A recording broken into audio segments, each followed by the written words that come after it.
Shalom. 11 years ago, in the midst of my first year of rabbinical school, I walked into my teacher's office that morning with a particularly unsettled state of mind. She had quickly become a trusted mentor, a spiritual guide, leading me through new doors of awakening. I sat down and she asked me, always in a way that demanded complete honesty, "Where are you?" I remember saying, "I don't know," and then speaking without taking a breath for the next 15 minutes, unloading a barrage of concerns. I remember sharing with horror the recent news that a 25-year-old black man in Baltimore named Freddie Gray had been arrested for possession of a knife and then died on his way to the police station from a spinal cord injury because the police had failed to properly secure him in the back of the van. I had just moved to LA from Baltimore, and I felt distant from the community that was now gathering in the streets to protest this latest incident of police brutality. I felt the powerlessness that accompanies tragic loss and the rage that it could have been prevented. "Where are you?" she asked again. Same question, a different answer.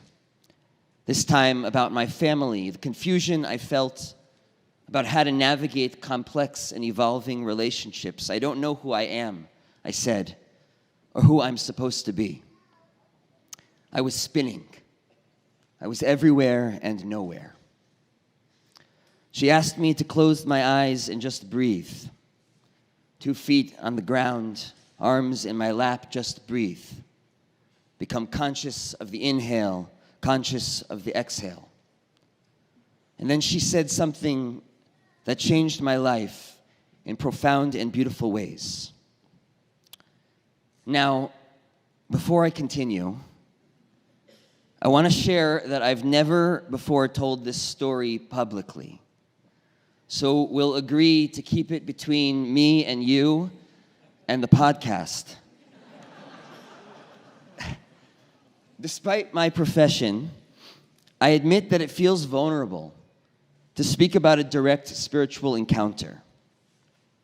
I suspect part of what feels scary is that I can't explain what happened in rational terms. Or, more precisely and scarier, I could, but I choose not to. I choose not to because it feels like a reduction of the experience, or worse, an after-the-fact dismissal of it, driven by the inner skeptic. Just like with the feeling of love, we could explain what's happening in the brain or what chemicals are released, but we know intuitively that explanation doesn't tell the whole story. But when it comes to God and a personal encounter with the divine, it feels scary to talk about out loud. We are a culture, sometimes for good reason, that treats these stories with suspicion. Will they think I'm delusional? Will you think I'm naive? Will it be harder to relate to one another? The gap between storyteller and listener widened by the differences in how we experience the world. I hope the answers are no. I want nothing more than to be a companion on your journey, wherever it might take you, whether God is there or not.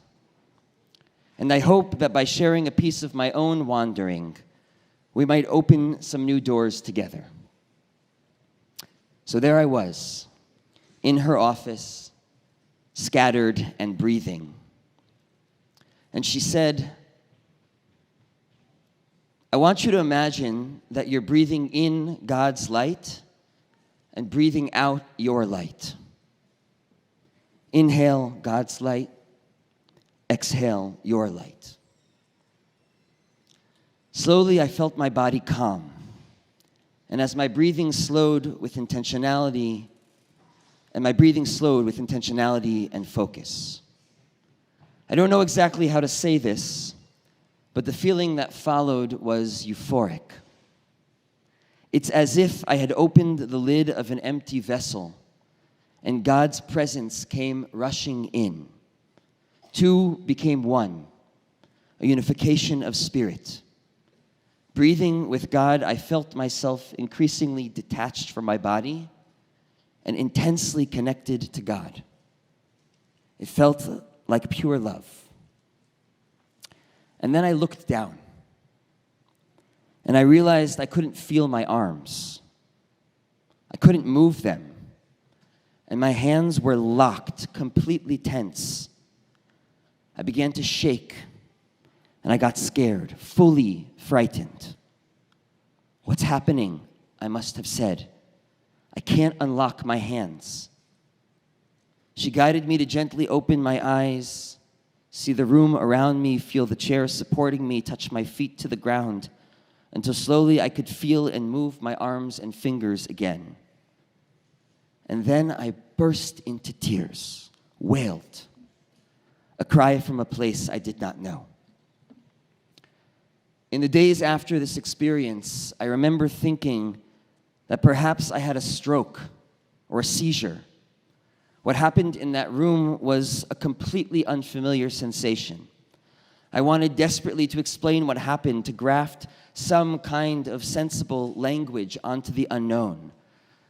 I kept thinking, this doesn't fit into my theology, that last layer of defense against mystery. My right arm twitched for days, a lingering imprint of the encounter, and all I could do was remind myself of what happened, of the realness of it all. The cycle of breath, the connection, the embodiment, the fear, the relief, the release. Ours is undoubtedly a religion of action.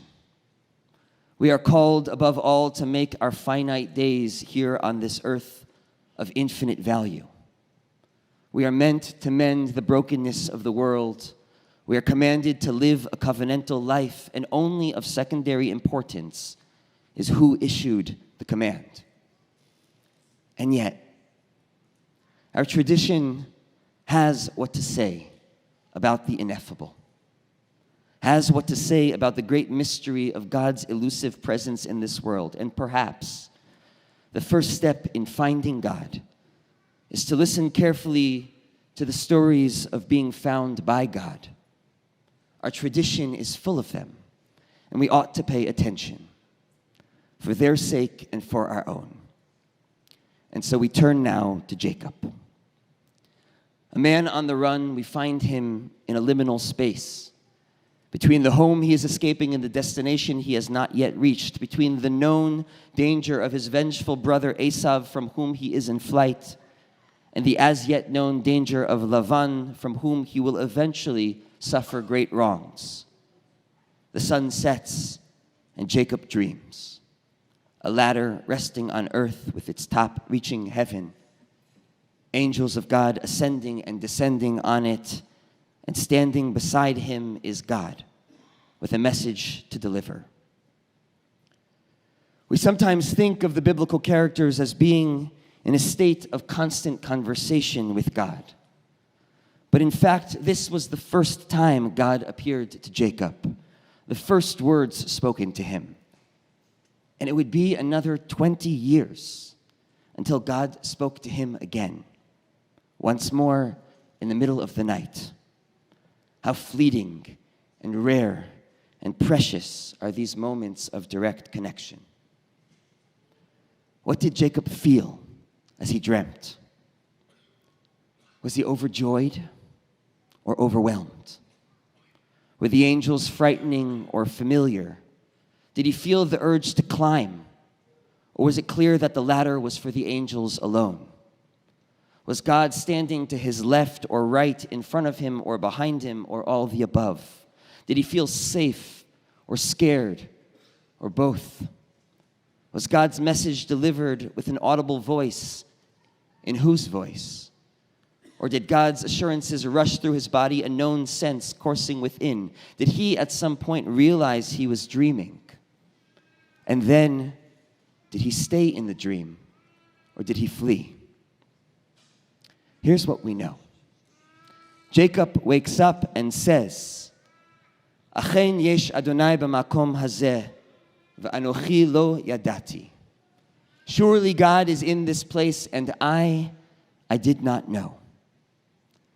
There is so much to say about every word in this verse, but I want to focus on the two I's at the heart of Jacob's utterance.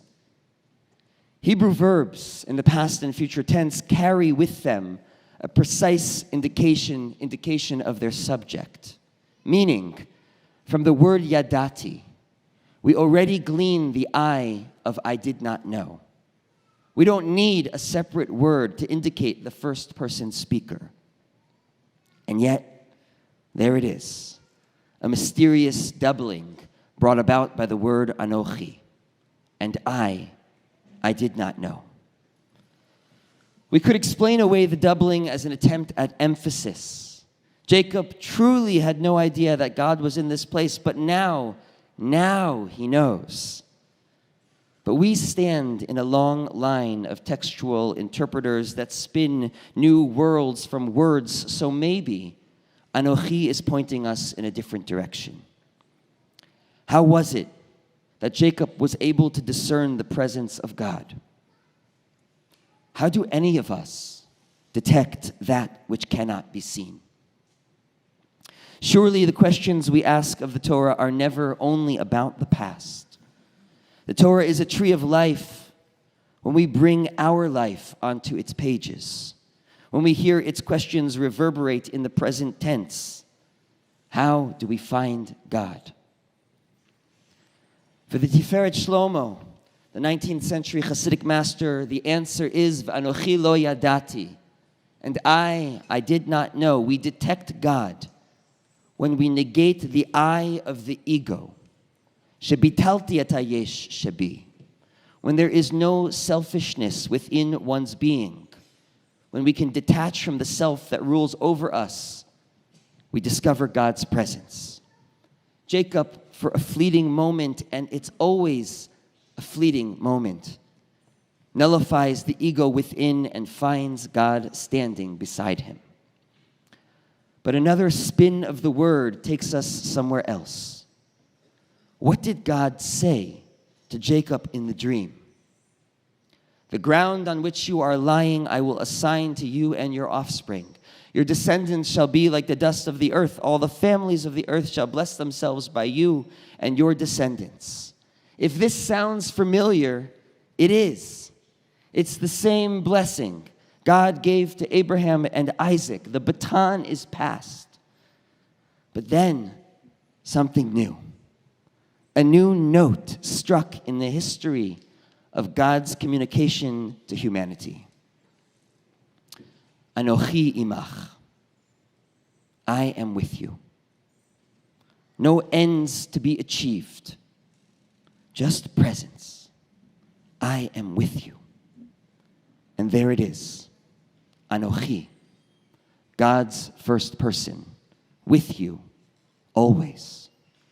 V'anochi lo yadati, what Jacob is saying is that I didn't understand until now that wherever I go, you are with me. I am never alone. The I that is me contains the I that is you. Breathe in God's light. Breathe out your light. I wish I could tell you that from this place, God is easy to find. The great mystery is that an omnipresent God is nonetheless so hard to find.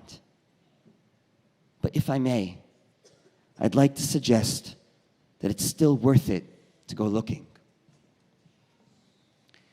It's been 11 years since I sat in her office and uttered my version of Jacob's awakening.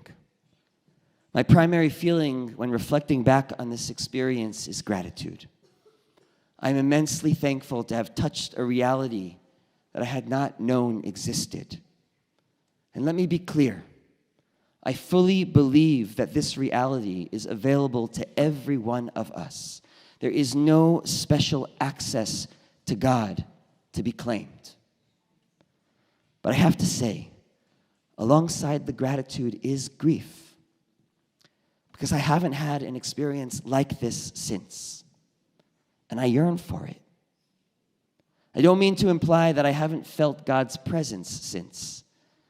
I'm eternally grateful for the divine love that makes human love possible, that ushers children into the world, that accompanies the dying to the next realm.